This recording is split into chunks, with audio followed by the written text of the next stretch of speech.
bwysig i bobl ifanc gwirfoddoli achos maen nhw'n gallu datblygu sgiliau, fel unigolion, a'r teimlad da. Mae'n bwysig i nhw'n gofio bod nhw'n gallu dewis beth maen nhw'n rhoi i'r achos, a wedyn beth maen nhw'n cael nôl o'r achos.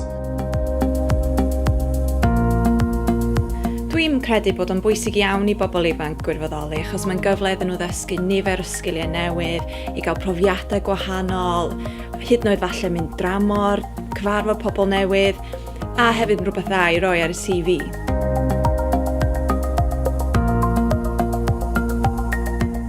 Mae rhaid i pobl ifanc wneud y gorau o pob eiliad pryd maen nhw'n gwirfoddoli. Gallech chi wneud ffrindiau newydd, datblygu sgiliau newydd, a datblygu ei diddordeb mewn yr achos.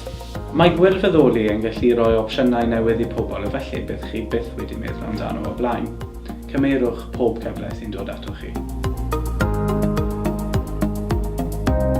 Y cyngor fyswn i'n rhoi i bobl ifanc pan maen nhw eisiau gwirfoddoli ydy i wneud o. Mae o'n gyfle anhygoel fel ddudais i gynna, mae sgiliau, maen nhw'n dysgu, y profiad maen nhw'n gael, a maen nhw hefyd yn cael fel gweld os mae'r swydd yna, ydy'r swydd iddyn nhw os maen nhw'n gwirfoddoli gyntaf.